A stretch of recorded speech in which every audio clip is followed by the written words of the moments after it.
Bismillahirrahmanirrahim. Sekarang kita tutup dengan sebuah kisah yang kita rangkumkan insya Allah tentang masalah orang kalau bertakwa kepada Allah, Allah akan berikan kepadanya banyak sekali manfaat. Kisah ini teman-teman sekalian, kalau sudah ada yang pernah dengar, anggap insya Allah review ilmu. Kalau ada yang belum dengar, anggap insya Allah tambahan iman, gitu kan. Kisah ini saya berikan nama dengan kisah sebuah terong. Ada seorang anak muda di Damaskus, di ibu kota Syria, di zaman tabi'in dulu. Pernah datang ke sebuah masjid namanya Masjid At-Taubah. Masjid At-Taubah ini zaman tabi'in ada. Ada seorang tabi'in masyhur di situ tinggal, jadi imam juga jadi alim, mengajar tiap hari. Anak muda ini datang lalu berkata, "Wahai imam," imam kalau kita kiai, "Wahai imam, saya datang dari luar Damaskus, ya, miskin, tidak punya apa-apa, tapi saya mau belajar agama. Boleh nggak saya numpang tinggal di masjid bersama anda? Saya bantu-bantu lalu saya hidup bersama anda, maksudnya makan minum bersama anda." Kata ya syekh itu, silahkan, nggak masalah. Tapi harus sabar, ya ikutin kehidupan saya, apa yang saya makan kau makan, apa yang saya minum kau minum. Kata anak muda ini, baiklah. Anak muda ini cerita, dia bilang setelah 3 bulan saya tinggal dengan syekh saya. Ternyata syekh saya ini orangnya sangat zuhud, luar biasa. Ada makanan makan, tidak ada makanan puasa. Dan hari ini sudah 3 hari kami puasa. Sahur dengan sebutir kurma segelas air, buka puasa juga begitu. Tapi ini sudah hari ketiga, syekh saya masih kuat, saya sudah tidak kuat lagi, dia bilang. Saking tidak kuatnya saya bungkukkan punggung saya, menekan perut saya supaya lapar saya hilang. Dalam keadaan begitu, syaitan datang menggacaukan pikiran saya sambil berkata, "Wahai anak muda," di benak saya terlintas, "sekarang sudah halal buat kau mencuri makanan. Kalau kau tidak curi makanan, kau mau makan dari mana? Akan mati kelaparan. Minta sama gurumu nggak punya. Minta-minta sama orang, gurumu larang, minta-minta sama orang. Sekarang kau curi makanan sepotong roti, yang penting tidak mati kelaparan." Dia bilang dalam kondisi saya berkecamuk pikiran syaitan begitu, saya berpikir mencuri makanan di rumah di sebelah masjid. Zaman dulu teman-teman sekalian, dinding masjid tidak seperti kita sekarang ada tembok. Jadi zaman dulu tuh bisa dari tanah liat, atau kalau mau kuat, batang kurma ditebang atasnya, ditebang akarnya, ditancapin, lalu didempet-dempetin. Jadi dinding yang kuat. Dan rumah orang sama masjid berdempetan dindingnya. Dia naiklah dinding masjid, dari belakang masjid dia naik mau mencuri makanan. Di rumah yang pertama dia mau masuk mencuri di sebelah masjid, itu dia lihat ada 3 perempuan yang tidak tutup auratnya, lagi nunun kulit domba. Dia alihkan pandangannya karena dia tahu yang bukan mahramnya haram untuk melihatnya. Dan itu bukan tujuannya, dia ingin cari makanan. Dia pindah ke rumah kedua. Waktu dia pindah ke rumah kedua, dia lihat dari atas rumah karena pakai pelapa-pelapa kurma, jadi kelihatan nggak ada orang, tapi ada bau masakan. Karena laparnya dia turun ke dalam, dia masuk ke dapur, ditemukan ada panci yang lagi dipakai masak dengan kayu bakar. Di dalamnya ada, waktu dia buka, air yang sedang direbus 2 buah terong yang sudah matang.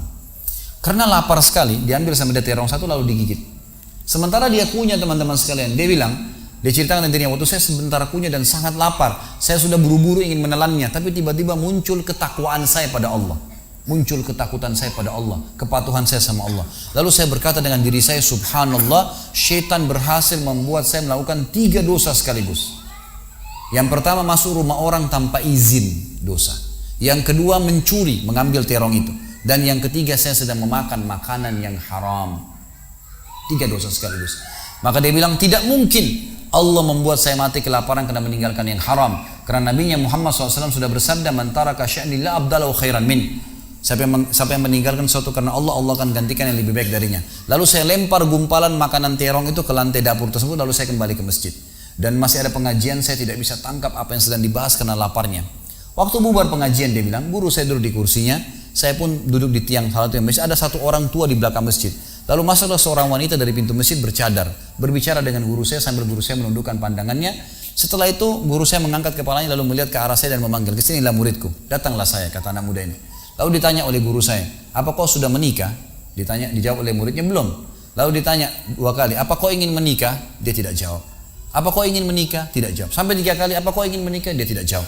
Lalu kata anak muda ini, "Wahai imam, wahai syekh, ya guru saya setelah Allah subhanahu wa ta'ala, hidup saya bergantung pada anda. Apa yang anda makan, saya makan. Apa yang anda minum, saya minum. Sekarang sudah 3 hari kita punya makanan dan minuman, puasa. Dan saya sangat lapar. Kalau saya nikah, saya mau beri makan dari mana istri saya?" Lalu kata syekhnya, "Ini perempuan di sebelah saya yang bercadar, baru selesai masa iddah meninggal suaminya, 4 bulan 10 hari. Dan dia ditinggalkan harta yang cukup, dia masih muda, dia takut fitnah. Dia ingin saya carikan jodoh, saya anggap kamu cocok. Kamu mau?" Dia bilang iya. Tanya perempuan, "Kamu mau?" Dia bilang iya. Syekhnya keluarin kendi dari kamar, dikasihkan jadi mahar, panggil walinya perempuan, panggil 2 saksi, kalimat akad, selesai. Hitungan menit nih. Lalu kata syekhnya, "Pulanglah ke rumah istrimu." Saatnya sekarang kamu pulang, udah. Nanti kalau mau sholat, mau ibadah, silakan datang ke masjid. Sudah nggak perlu lagi numpang di masjid gitu.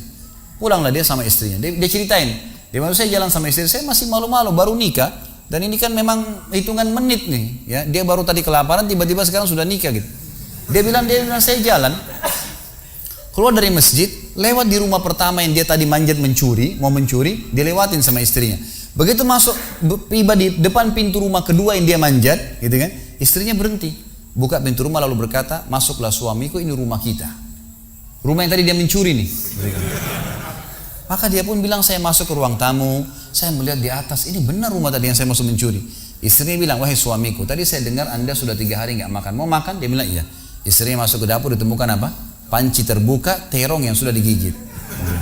Ini kisah nyatanya. Tiba-tiba perempuan ini bilang, siapa yang makan terong saya? Spontan gitu, teriak gitu kan. Pada saat dia teriak, maka si laki-laki ini mengucapkan kalimat begini. Ini dari saksi bahasan kita. Dia mengatakan, kesinilah istriku. Demi Allah begini ceritanya. Kronologisnya saya manjat, saya turun, saya lapar, saya makan. Dan demi Allah sebelum saya telan, karena saya takut sama Allah, saya lempar ke dapur, ke lantai dapurmu dan belum kering tuh. Gitu kan.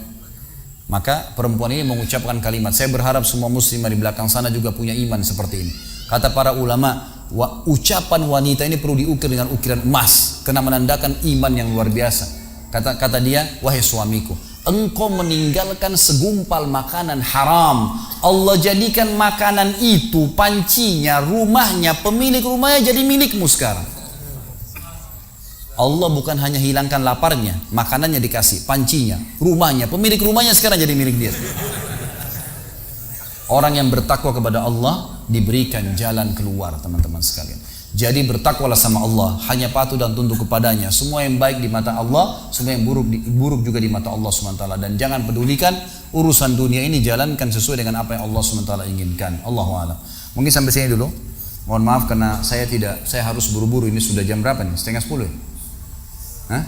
9 Iya, 9:30. Sudah tidak dirasa waktu. Ya.